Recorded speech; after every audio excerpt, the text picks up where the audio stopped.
Bonjour à tous, dans cette vidéo d'introduction au chapitre 7, nous allons faire quelques rappels de collège. Donc le chapitre 7 parle des transformations chimiques. On a déjà vu les transformations physiques qui sont dans le chapitre 6 et les transformations nucléaires dans le chapitre 8.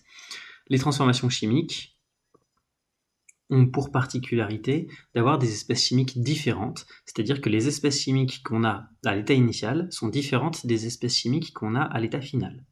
Il y a conservation par contre des éléments chimiques. J'ai pris ici le cadre bilan, page 134, qui est dans le chapitre sur les transformations nucléaires. Si je reviens à la page d'introduction, page 109, on vous donne ici comme exemple, on vous parle d'une molécule, l'éthanoate de linalyle. C'est une molécule en fait qui est naturellement présente dans la lavande et qui lui donne cette odeur caractéristique. Et donc dans la nature, eh bien, ces transformations chimiques se produisent naturellement. En fait, les transformations chimiques se produisent partout en permanence, par exemple à l'intérieur de notre corps. Il y en a vraiment un grand nombre qui se produisent en parallèle. Et donc le but de ce chapitre, eh bien, c'est que vous compreniez comment on peut décrire une transformation chimique. Je reprendrai les compétences et capacités dans la première ou la deuxième vidéo qui présente les notions de cours. Là, on va passer à la page suivante. Sur la page 110, on vous fait des rappels de collège et puis on va faire un petit flash test pour voir si vous êtes au clair sur les notions importantes. Alors, commençons par la carte mentale qui est en haut. La notion de transformation chimique, on peut d'abord commencer par la définition. En fait, au cours d'une transformation chimique, vous avez des espèces chimiques qui vont disparaître et des nouvelles espèces chimiques qui vont apparaître. C'est ce qui va être caractéristique du fait que le système chimique qu'on étudie se transforme. Par exemple, si vous mettez un clou dans de l'acide chlorhydrique, eh bien, ça c'est avant la transformation. Alors en fait, ici on a une des espèces chimiques qui est là et une des espèces chimiques qui est là. Et ensuite, quand on les met ensemble, eh bien, ce qui va se passer, c'est que le liquide va commencer à se colorer d'une couleur verdâtre. Donc ça sera caractéristique d'une transformation chimique. Ça me permet de passer à la mise en évidence. Vous pouvez mettre en évidence qu'il y a une transformation chimique si vous voyez par exemple formation d'un gaz ou changement de couleur du système ou une variation d'une grandeur physique comme la température, le pH, ça c'est ce qui définit l'acidité, ou variation d'une autre grandeur. Alors parfois il y a des transformations chimiques pour lesquelles on ne voit pas directement à l'œil nu de variation, de changement, d'accord ? C'est pour ça que par exemple on va mesurer le pH, et en mesurant le pH on peut voir par exemple qu'il y a un changement des caractéristiques du système chimique. Une transformation chimique, dans ce cas-là on dit que ça va se modéliser par une réaction chimique. Et donc pour modéliser notre réaction chimique, eh bien, on va définir deux catégories d'espèces chimiques. Il y a les réactifs, ce sont les espèces chimiques qui vont disparaître, donc elles sont présentes initialement et c'est elles qui vont réagir, on peut dire. Et les produits, ce sont les espèces chimiques qui apparaissent au cours de la transformation et qui sont donc formées. On modélise une transformation chimique à l'aide d'une équation de réaction. Cette équation de réaction, vous en avez un exemple ici, eh bien, elle va traduire, il y a une loi de conservation fondamentale dans les transformations chimiques, c'est le fait que les éléments chimiques ne disparaissent pas. Simplement, les espèces chimiques peuvent changer, mais attention, les éléments chimiques se conservent au cours d'une transformation chimique. Et puis, il y a une autre grandeur qui se conserve, c'est la charge électrique. Voyons ça sur cet exemple. Alors, voilà ici l'équation de réaction qui modélise la transformation chimique que je vous ai présentée juste avant avec le clou qui est plongé dans l'acide. Vous avez un clou fait avec du fer et dans l'acide il y a des ions H+. Et en fait, ces deux espèces chimiques vont réagir ensemble. Le fer solide va se transformer en ion Fe2+, et deux ions H+, vont s'accrocher ensemble et former une molécule de dihydrogène H2. Donc on trouve du côté gauche les réactifs et du côté droit les produits. Les produits ici, puis les réactifs qui sont définis juste à gauche, là qu'on ne voit pas sur mon image. Ok, il y a conservation des éléments chimiques quand on écrit cette équation de réaction. On peut faire le compte. Alors d'abord, j'attire votre attention sur le fait qu'ici on a mis un petit 2. C'est ce qu'on appellera un nombre stoichiométrique ou un coefficient stoichiométrique. Si je fais mon bilan, du côté des réactifs, du côté gauche là, il y a un seul élément fer. Et du côté des produits, il y a un seul élément fer. Attention, le 2+ ici ne veut pas dire qu'il y a deux fers. Ça veut dire qu'il y a un fer et qui porte la charge 2+. Pour ce qui est des hydrogènes, pareil, il y a deux éléments H, hydrogène. Et de ce côté-là, vous voyez, c'est la molécule de H2, donc il y a aussi 2 fois H. Donc à la fois du côté des réactifs et du côté des produits, eh bien, on a bien le même nombre de chaque élément chimique. On appelle ça la loi de conservation des éléments chimiques.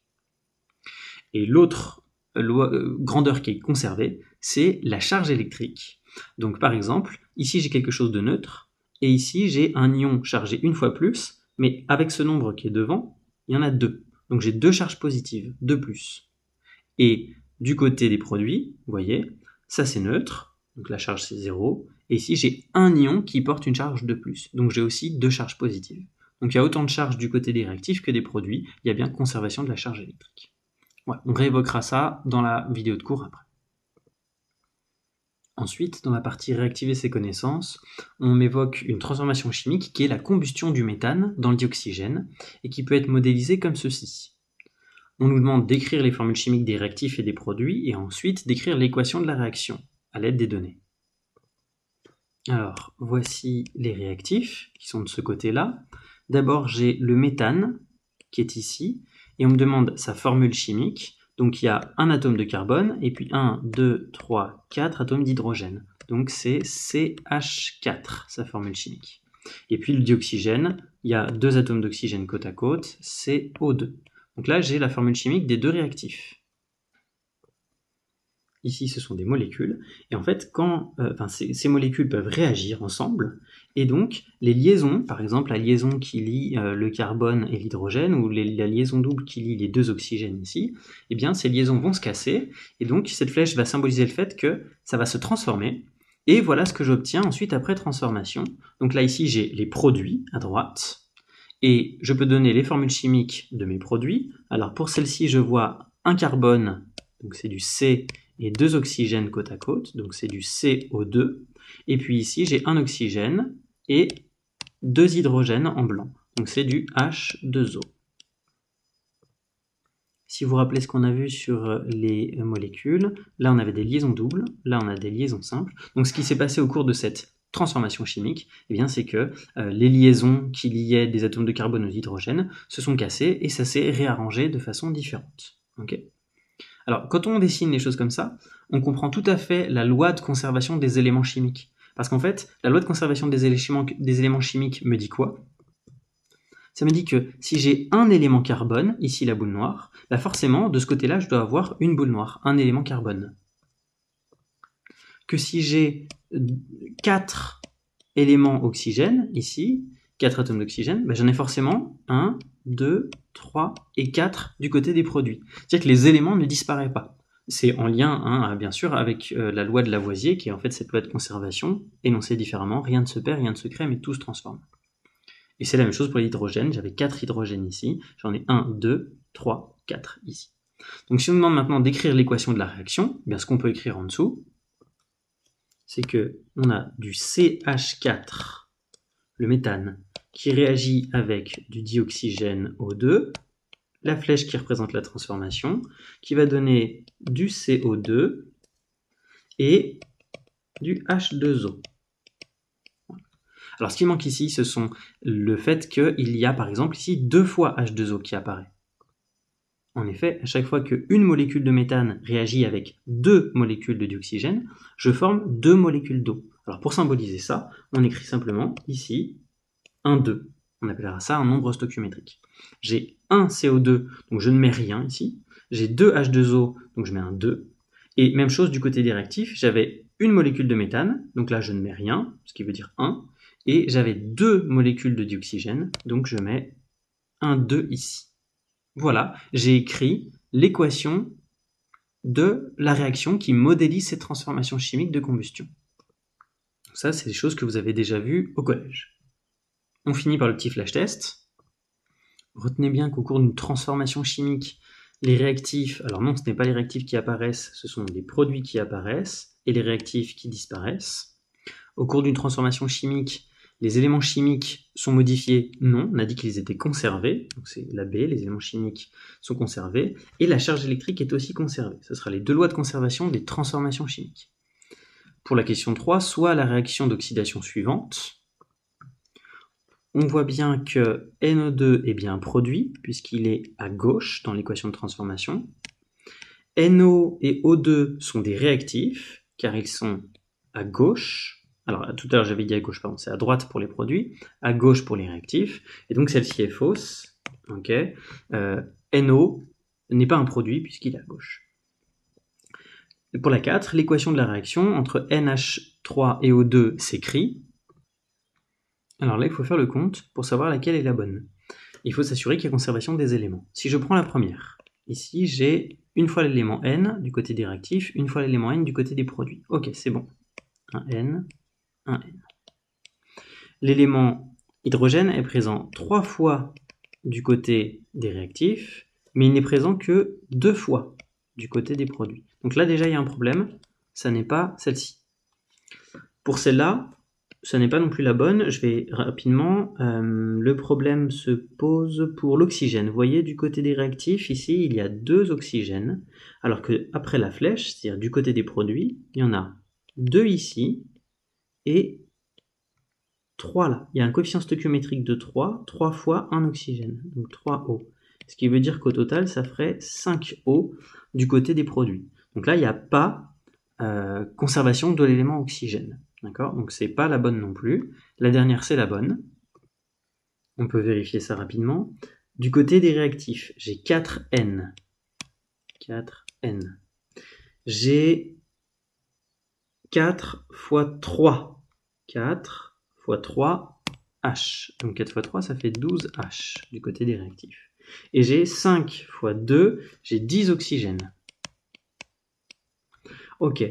Du côté des produits, j'ai 4N à nouveau. Donc il y a bien conservation de l'élément azote. J'ai 4O, mais j'ai aussi 6O ici. Donc 4O et 6O, ça fait 10O au total. Et enfin, j'ai 6 fois 2 hydrogènes, donc 12 hydrogènes. Donc j'ai bien conservation des éléments, 4N, 12H et 10O.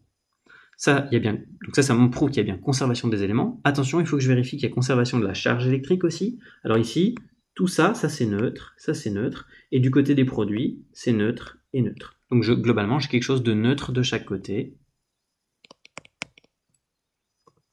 Donc il y a aussi conservation de la charge électrique. Et enfin, pour finir, même question, une réaction entre les ions Cu2+, et les ions HO-. La bonne réponse, c'est la suivante. C'est la seule qui vérifie la conservation des éléments et des charges. Ce qui ne va pas pour celle-ci, eh bien, c'est le fait que ici, j'ai une fois l'élément O et une fois l'élément H.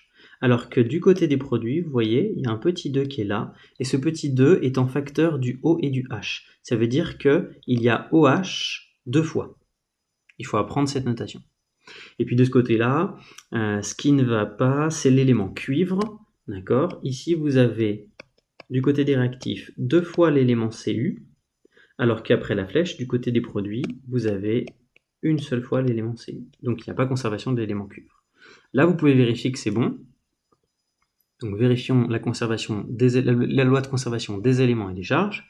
J'ai une fois l'élément Cu ici, une fois l'élément Cu. Ici, j'ai 2 H. J'ai bien H qui est là 2 fois.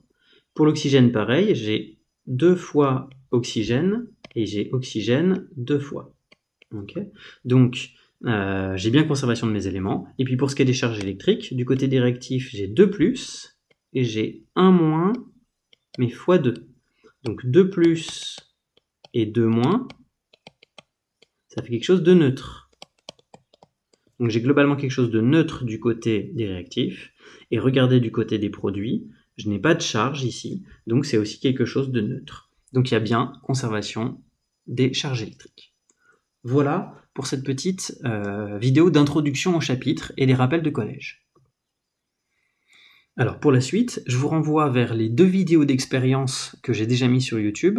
La vidéo associée à l'activité expérimentale numéro 1, page 211, où on fait une réaction, enfin on modélise une transformation chimique. J'ai fait aussi une petite vidéo pour illustrer les effets thermiques d'une transformation chimique. Donc il y a ces 2 vidéos-là que vous pouvez aller voir. Je vous mettrai peut-être en lien, je ne l'ai pas encore prise, mais une vidéo de synthèse. Il y a normalement une bonne vidéo dans le livre numérique.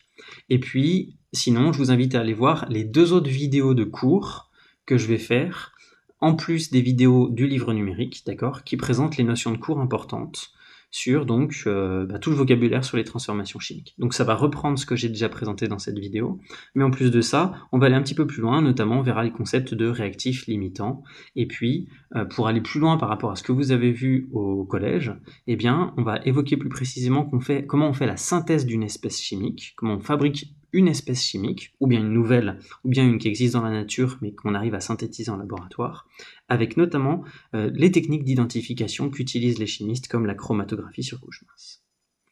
Voilà pour cette vidéo d'introduction.